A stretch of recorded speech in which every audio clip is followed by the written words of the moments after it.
على أمر الدنيا والدين والصلاة والسلام على أشرف الأنبياء والمرسلين سيدنا وحبيبنا ومولانا محمد وعلى آله وصحبه أجمعين. أما بعد, bersyukur senantiasa kita panjatkan kehadirat Allah Subhanahu wa taala atas karunia dan nikmat-Nya, terutama nikmat iman wal Islam, nikmat sehat walafiat, nikmat panjang umur, juga nikmat kesempatan, sehingga pada pagi hari ini kita masih menunaikan kewajiban kita, yaitu sholat subuh secara berjamaah, dan akan kita lanjutkan dengan kajian. Shalawat serta salam terhormat atas junjungan kepada baginda kita Nabi Muhammad sallallahu alaihi wasallam, keluarga sahabat selamat Islam istiqomah dengan sunnah-sunnahnya. Mudah-mudahan kita dapat mengamalkannya dan mendapatkan syafaat di yaumul qiyamah nanti. Amin ya rabbal alamin. Jemaah salat subuh yang dirahmati Allah, kita akan lanjutkan kajian kita pada pagi hari ini, yaitu tematik tentang fikih kurban. Di mana fikih kurban ini disampaikan dalam sebuah artikel yang akan sesuai dengan website muslim.org.id mengenai fikih kurban. Allah Subhanahu wa taala berfirman, yang artinya, maka sholatlah untuk Rabbmu dan sembelihlah hewan kurban, surah Al-Baqarah ayat 2. Syekh Abdullah Al-Basar mengatakan, ini buku yang sekarang kita baca, sebagian ulama ahli tafsir mengatakan yang dimaksud dengan menyembelih hewan adalah menyembelih hewan kurban setelah sholat Id. Pendapat ini dinukilkan dari Qatadah, Atha dan Ikrimah, Tathirul Alam dan Ta'dilul Ahkam di dalam kitab Sahih Fikih Sunnah. Dalam istilah ilmu fikih, hewan kurban biasa disebut dengan nama al-udhiyah, yang berterjemahnya al-adhari. Pengertian udhiyah adalah hewan ternak yang disembelih pada hari Idul Adha dan hari Tasyrik dalam rangka mendekatkan diri kepada Allah karena datangnya hari raya tersebut. Lalu keutamaan kurban, menyembelih kurban termasuk amal soleh yang paling utama. Bunda Aisyah radhiyallahu anha menceritakan bahwa Nabi sallallahu alaihi wasallam bersabda, tidaklah anak Adam melakukan suatu amalan pada hari Nahr atau Idul Adha yang lebih dicintai oleh Allah melebihi mengalirkan darah kurban. Maka hendaknya kalian merasa senang karenanya. Hadis riwayat Tirmidzi, Ibnu Majah dan Al-Hakim dengan sanad sahih dalam kitab Tahdhibul Ahkam. Hadis di atas diriwayatkan oleh Syekh Al-Albani, namun kebocoran hadis di atas tidak menyebabkan hilangnya keutamaan berkurban. Selanjutnya, hukum kurban. Dalam hal ini para ulama terbagi dalam dua pendapat. Yang pendapat pertama yaitu wajib bagi orang yang keleluasan rezeki. Ulama yang berpendapat demikian adalah Rabi'ah, guru Imam Malik, Al-Auza'i, Abu Hanifah, Imam Ahmad.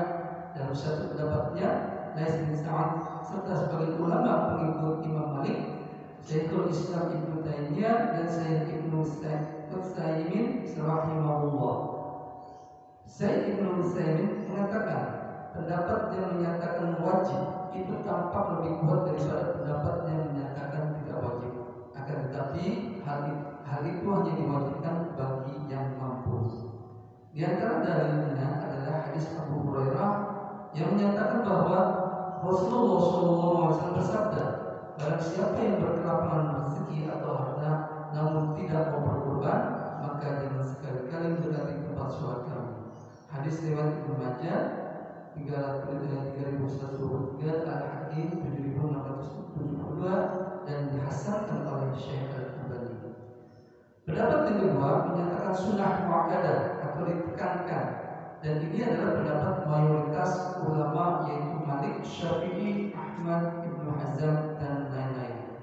Ulama yang mengambil pendapat ini berdalil dengan riwayat dari Abu Mas'ud Al-Ansari radhiyallahu anhu.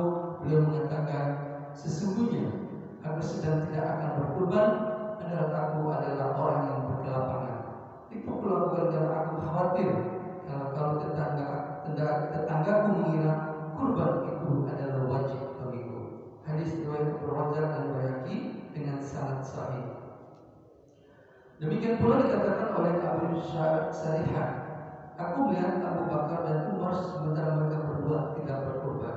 Hadis riwayat Abu Rajab dan Baihaqi sanadnya sahih. Ibnu Hazm berkata, Tidak ada riwayat sahih dari seorang sahabat pun menyatakan bahwa kurban itu wajib. Dalil di atas merupakan dalil pokok yang digunakan masing-masing pendapat.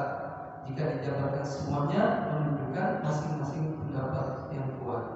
Sebagian ulama memberikan jalan keluar dari perselisihan dengan menasihatkan selayaknya bagi mereka yang mampu tidak meninggalkan kurban. Karena dengan berkurban akan lebih menenangkan hati dan melepaskan tanggung jawab Allah Ta'ala. Tafsir An-Nawawi Bayan. Yakinlah bagi mereka yang berkurban, Allah akan segera memberikan ganti biaya kurban yang dia keluarkan.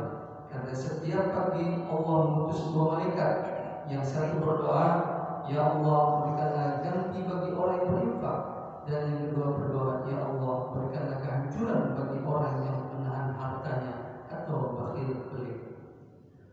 Hewan yang boleh digunakan untuk kurban hanya boleh dari kalangan hewan ternak tertentu, yaitu onta, sapi atau kambing, dan tidak boleh selain itu.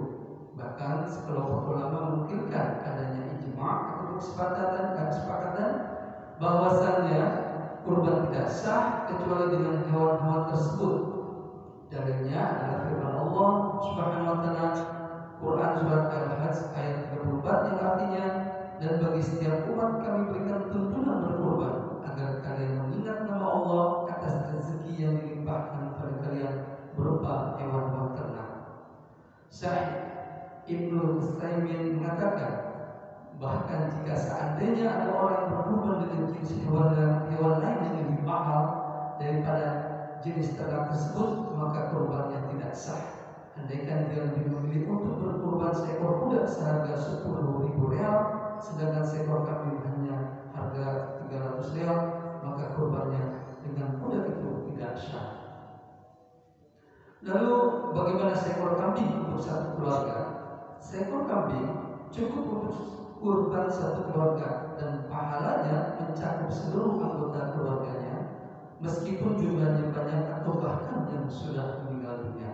Sebagaimana hadis Abu Ayyub radhiyallahu anhu yang mengatakan, pada masa Rasulullah SAW, seseorang atau suami menyembelih seekor kambing sebagai kurban bagi dirinya dan keluarganya. Hadis riwayat Tirmidzi, dan beliau menilainya sahih dalam kitab Minhajul Muslim.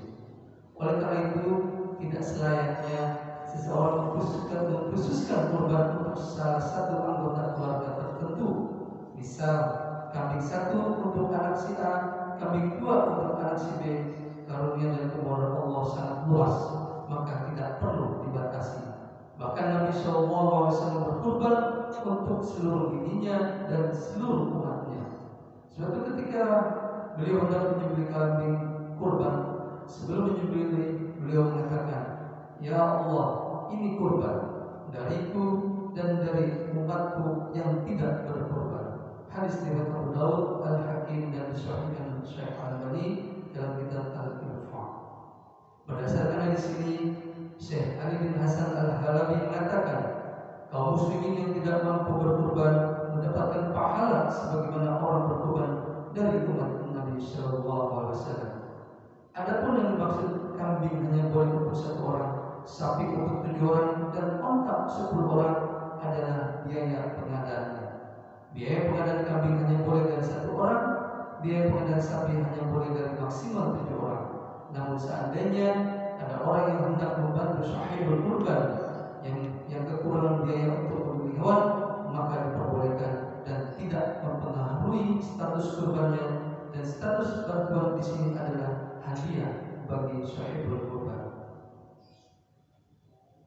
Demikian fikih kurban, dan ini masih ada lanjutannya. Insyaallah kita akan lanjutkan besok. Mudah-mudahan ini terus menambah pengetahuan kita, terutama di dalam kurban, karena kita sudah sebentar lagi akan memasuki bulan Zulhijjah, di mana kemudian adalah bulan hari raya Idul Adha. Dan di hari raya Idul Adha itu, dan sudah dijelaskan dalam surat Al-Kautsar ayat 2, dalam yang artinya adalah sebagian ulama Allah Subhanahu wa taala berfirman, maka sholatlah untuk Rabbu dan sendirilah hewan. Dan ini merujuk kepada pada saat Idul Adha. Mudah-mudahan tahun ini kita dapat berkurban, dan tentunya kurban kita benar-benar sesuai dengan syariat yang sudah ditentukan oleh baginda Rasulullah SAW atau dicontohkan.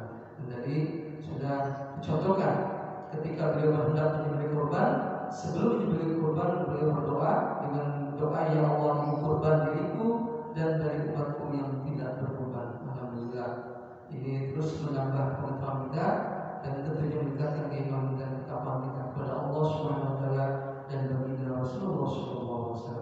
Mudah-mudahan ini sangat bermanfaat bagi kita semua.